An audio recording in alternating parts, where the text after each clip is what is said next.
निकाल रहे हैं, अपनी जो चीजें हैं उनको कहीं ना कहीं जो आपके साथ ही विजय जी ने धन्यवाद दिया देश की जनता को कि 40 दिन निकलने के बावजूद बहुत संयम पूर्ण तरीके से 40 दिन संयम।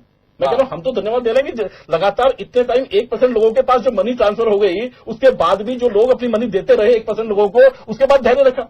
नहीं, लेकिन मैं योगेंद्र जी मैं एक बात कहना चाहता हूं कि जिन लोगों ने दिया, जिन लोगों ने 2.25 लाख करोड़ रुपए का घोटाला, जिन लोगों ने कोल का घोटाला, जिन लोगों ने जो है नक्सलाइट को पैदा होना, जिन लोगों ने सब चीज देखा, उसके बावजूद भी आज नहीं किया। ये स्कैम हुए, इतने बड़े नहीं, इतने घटनाएं हुई सर, तभी तो आप लोगों को आ जाए। मैं कह रहा हूं लेकिन उसको मैं एक बात कहना चाहता हूं, उसके बाद उन्होंने कहा ना जवाब, आपने जवाब दिया इनको। हाँ, वो जवाब दे रहे हैं। बोले विजय जी। मैं ये कहना चाह रहा हूं, आपको 2.5 साल मिल गया। इस देश की जनता ने जो भी पहले भ्रष्टाचार हुआ है 50 साल में, 60 साल में, अटल बिहारी वाजपेयी के शासन में, पी नरसिम्हा राव के शासन में जो भी भ्रष्टाचार हो गए हैं, उसके बाद आपको 2.5 साल का मौका दिया।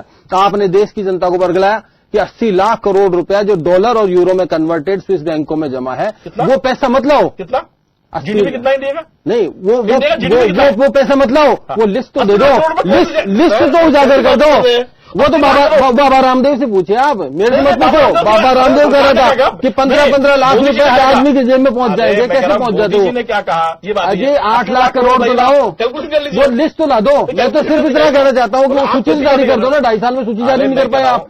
उन काला धन वालों को जिन्होंने इतने साल में काला धन इकट्ठा कर लिए, घोटाले कर लिए, उनकी लिस्ट जारी कर दो। मैं सुप्रीम कोर्ट ने कहा 2011 में सुप्रीम कोर्ट हर बात में अपन सुप्रीम कोर्ट के बीच में गए, फिर प्रधानमंत्री की क्या जिम्मेदारी बनती है? देखिए मैं कह रहा हूं आपको, देखिए 2011 में आपको सुप्रीम कोर्ट ने कहा ना कि एसआईटी बना दीजिए। आपसे नहीं बनी ना, हमने बना दी ना, 2.5 साल के अंदर बना दी, एसआईटी बना दी। एसआईटी के अंदर हमने जो है माननीय सुप्रीम कोर्ट के जज जो है उसमें अपॉइंट कर दिए। उसके बाद आपने कहा कि जो चीजें आपने कहा कि आपसे बंद नहीं हुआ मॉरिशस रूट, हमने मॉरिशस रूट बंद कर दिया, हमने मॉरिशस रूट बंद कर दिया। पंकज जी देखिए, एसआईटी को लेकर के एसआईटी सुप्रीम कोर्ट के निर्देश पे इनके वक्त उसकी कार्रवाई शुरू हुई और सरकार चली गई थी। सब बनी क्या? 2011 का है, मार्च 2011 का ऑर्डर है। कब बनी भाई? 2014 तक नहीं। सर कैसी बातें कर रहे हैं सर? आप कह रहे हैं 3 साल में खाली कार्रवाई शुरू की हमने। हाँ, कार्रवाई शुरू की इन्होंने। कार्रवाई शुरू तो इन्होंने, मैं कह रहा हूं आपको कि गरीबी हटाओ की कार्रवाई शुरू 1950 में शुरू कर दी थी। 71 में नारा दिया था। और उसके बाद 1971 में गरीब की बढ़ी। गरीब तो वही गरीब रहना है।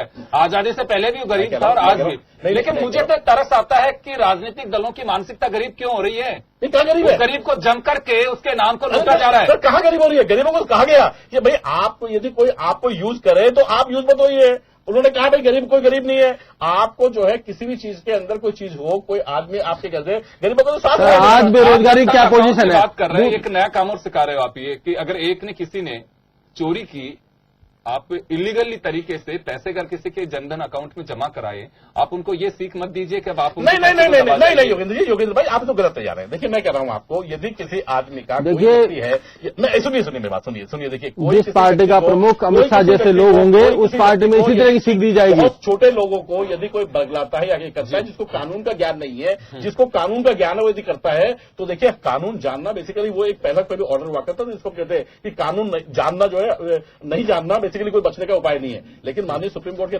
23 सैकड़ों डिसीजन आए जिसमें कहा कि प्रत्येक छोटा व्यक्ति जो है जिसको कोई वो नहीं है उसको हर एक कानून का ज्ञान है। लेकिन पंकज जी मैं देखिए सवाल ये कर रहा हूं कि राहुल गांधी ने, हालांकि केजरीवाल की तरह उनके पास में कागज नहीं थे हाथ में, केजरीवाल ने टेबल किए। अगर हाउस में कोई टेबल करता है किसी पेपर को, देखिए वो एक डॉक्यूमेंट है, संवैधानिक तरीके से है। अगर कहीं मिथ्या अगर उसमें होती है तो आज नहीं कल भी उसकी जांच हो सकती है। राहुल गांधी के हाथ में पेपर नहीं थे, लेकिन अरविंद केजरीवाल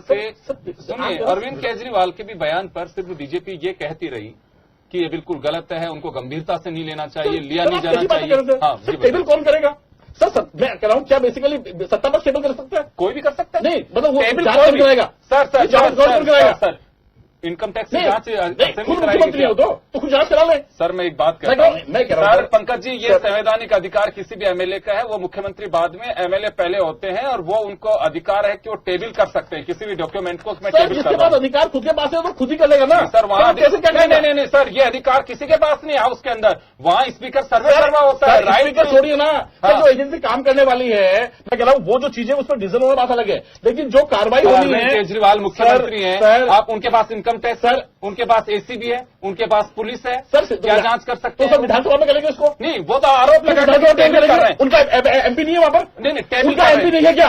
उस पार्टी का एमपी नहीं है? मतलब आप कहां करवा रहे हैं टेबल? विधानसभा में। मतलब आप कहां टेबल करवा रहे हैं? विधानसभा की क्वेश्चन क्या लोकसभा में कराएंगे? मैं कह रहा हूं लोकसभा की बातें हैं वो लोकसभा में होगी।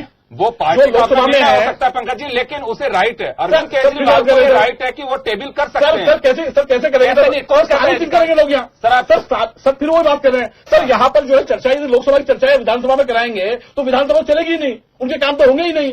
सर नहीं। कैसे है? सर टेबल, सर देखिए मैं फिर कह रहा हूं आपको, गलत कहीं ना कहीं चीजें हैं कि यदि आप लोकसभा की बातें जो है, यदि सांसदों की बातें आप विधानसभा में करने लगेंगे और विधानसभा की बातें लोकसभा में करने लगेंगे तो फिर कैसे चलेगा? मतलब भ्रष्टाचार की बात कहीं नहीं करनी चाहिए, भ्रष्टाचार की बात करें नहीं गई। छोटे से ब्रेक करो ना, ब्रेक के लिए लोकसभा में वापस लौटेंगे पंकज जी। लोकसभा में सुन कौन रहा है? बोलने नहीं दे रहे। तो आप